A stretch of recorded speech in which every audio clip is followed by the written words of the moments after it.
Hi everyone, Pinktano here, the internet's busiest music nerd, and it's time for a review of this new Barbie the Barbie, the 2023 movie that apparently helped contribute to one of the biggest box office weekends ever. Yep, it's out and proving not just to be one of the biggest cinematic events of the year, but one of the biggest musical events of the year, as some of the most influential and groundbreaking names in modern pop have all assembled to contribute original music to this thing, a lot of which I had mixed feelings about going into this project because, much of everything that was offered here was kind of released as a single. And in the lead up to the release of this movie and album, I thought there were some bangers, some flops, but all of those opinions I voiced about those tracks were done so prior to having seen the movie. And now after having caught it, I feel like I have a different view of some of the tracks now that I know how they complement the film and weave into the bizarre world that Barbie paints. Which is why sometimes I do have reservations about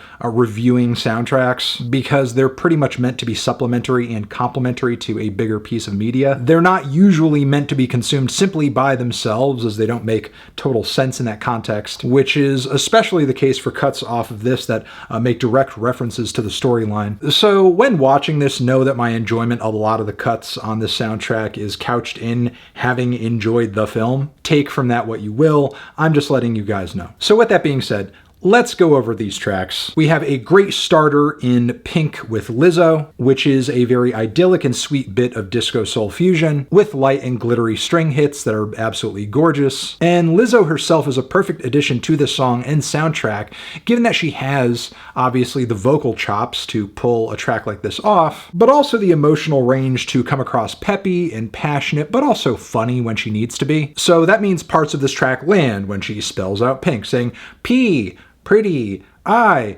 intelligent, N, never sad, K, cool. So the whole thing starts off with a banger.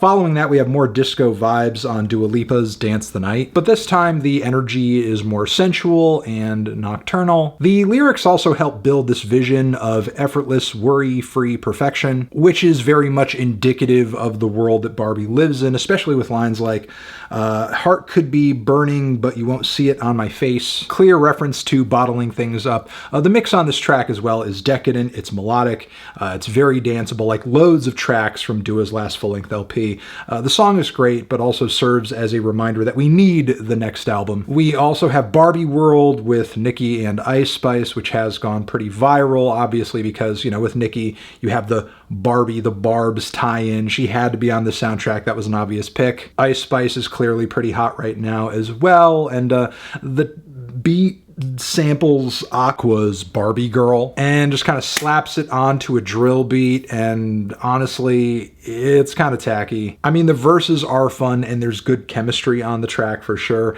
I just think instrumentally, something more ambitious and interesting could have been done. Charli XCX has a track on this thing too. Speed Drive is the title. Charli, I think, is a perfect inclusion on this soundtrack as well. Very few artists out there are for the girlies in the way Charli is. And with this track, she pretty much brings to the table a fun, roaring banger with driving beats, distorted bass line. It's almost punky and kind of reminds me of the youthful energy of her early work. That being said, though, it is a bit of a short one, and I do find the interpolation of Hey Mickey on the song to be maybe a little too silly. But hearing some of the vibes on this track reinforced by some other songs on the record does make it make more sense to me, and does kind of, add to this sonic and aesthetic world that's being built by this project. We get a bit of reggaeton fusion on the track WATATI as well, featuring Karol G. I love the way those quirky synthesizers whamp, whamp, whamp, whamp, kind of sync up with that trademark rhythm. Boom, ba, ba, ba, ba. Carol's vocals are especially charismatic, especially on that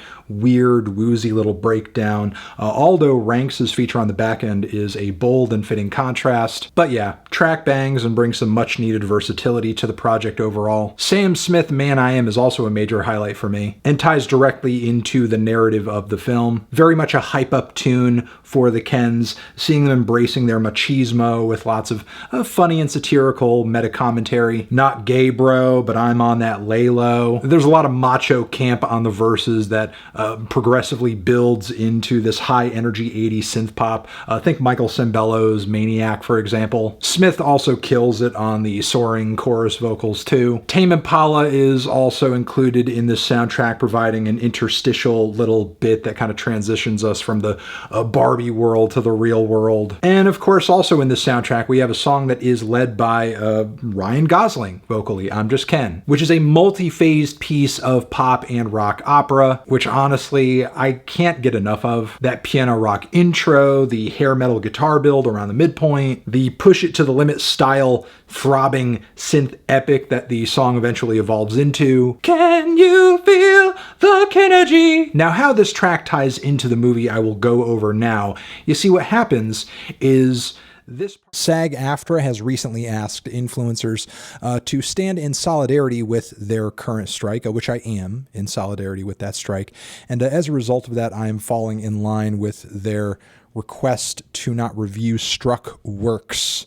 And yes, I will not be commenting on the Barbie movie directly until they reach an agreement or some kind of, whatever with the studios that they're currently striking against. And I felt that this part of the video kind of, trended a little too far in that direction. So there you go. Thoughts on the movie when they come to an agreement, which I hope, falls in favor for the striking actors and writers. And apparently, you're not allowed to do that in a movie theater. Either way, Ryan Gosling does really well on the vocal front too. His performance is fantastical, it's theatrical, it's pure bliss, really an effective character portrait overall, as well as a really hilarious satire of masculine stereotypes with enough punchlines to make the track feel silly, but not so silly you couldn't just, enjoy it itself genuinely as just a good song. I can't help but laugh every time lines like, I'm just Ken and I'm enough, and I'm great at doing stuff pop up. I do think in the track list, though, things tend to drop off a little bit from here. We have a very sleepy Dominic Fike acoustic ballad in Hey Blondie, which feels like an inadvertently corny nod to 90s acoustic radio pop that I just don't really get too much out of. Whole thing really does nothing for me. Haim is also included in this soundtrack, which I think is another smart inclusion. But the muted synthy instrumental and moody lead vocals, I just don't think make for one of the more captivating cuts here. For sure, it does complement the film in context, but as a standalone cut, I think Haim's written better stuff, and I think the very synthetic instrumental doesn't necessarily fit their vibe. If you're looking for something that's low-key and will tug at your heartstrings, that is going to be Billie Eilish's What Was I Made For, which is a heart-wrenching, simple, low-key piano ballad with breathy, lovely lead vocals and some thoughtful lyrics too that play into the movie's concepts of being real, being human, feeling emotions, feeling real people feelings, not knowing your purpose in the world, so on and so forth. Lyrically, conceptually, I think one of the smartest tie-ins to the movie. But from here, we do get more bland moments in the track list. Forever and Again from the Kid Laroi is on here, which is kind of funny for me because the movie does take a few moments to make fun of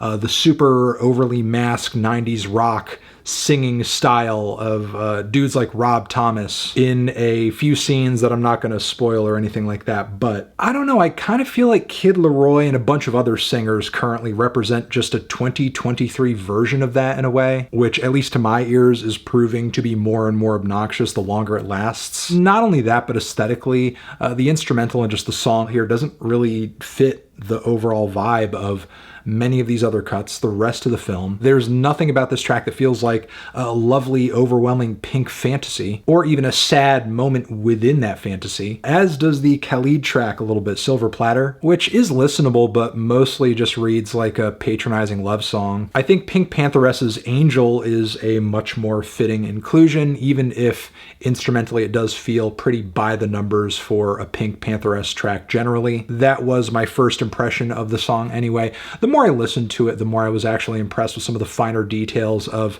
the beat on this one, especially some of those string touches. And I've come away feeling like this track can easily go toe-to-toe with some of her best and most lovely bedroom bangers so far. Now, to contrast from that, we also have a song from Gayle on here, the ABCDEFU girl, which, yeah, I've never really dug too much of her stuff.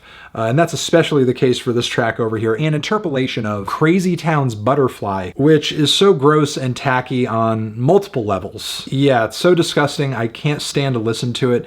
And it's not even entirely Gayle's fault. I've always felt like the song was an awful track. I do not enjoy the original in any way, shape, or form, and Gayle somehow makes it worse with these squeaky, shouty lead vocals and pop-punk guitars. Yeah, no thanks. I want nothing to do with this, ever. Even if I am, at least on some level, impressed with how ridiculous it is and camp. I much prefer Ava Max's Choose Your Fighter, which is a very anthemic pop cut with a great pulse to it. And Barbie Dreams featuring 50/50, I'm not really surprised to see a K-pop tie-in on this soundtrack. That was bound to happen given current music trends. And overall, I think the song is okay. I think a lot of its appeal comes down to the Janet Jackson interpolation. The vocals, even those of Callie featured on the song, I could take or leave. The only other thing about the song I find to be admirable is that aesthetically, production-wise, it's so hyper and it's so over the top to where it almost feels like a hyper pop song, and I guess you could say kind of reinforces the sonic aesthetics of the Barbie world. It's so sweet, it's so artificial, it's so flawless, it's so excessive. And in its best moments, that's what the Barbie album is. However, I would say overall, there's definitely some bloat on here. There's definitely some tracks that didn't really bring a whole lot of punch to the table, didn't do as well or didn't do enough to build up that Barbie fantasy. But I feel like that's kind of an inevitable result of just mashing a bunch of random artists together onto a soundtrack. I would mostly recommend that you go through it and just kind of pick out your favorites and leave the rest. And I will leave this saying that I'm feeling a decent 6 on this project. Transition, have you given this album a listen? Did you love it? Did you hate it? What would you rate it? You're the best, you're the best. What should I review next? Hit the like if you like. Please subscribe and please don't cry. Hit the bell as well. Over here next to my head is another video you can check out. Hit that up or the link to subscribe to the channel. Anthony Fantano, Barbie album forever.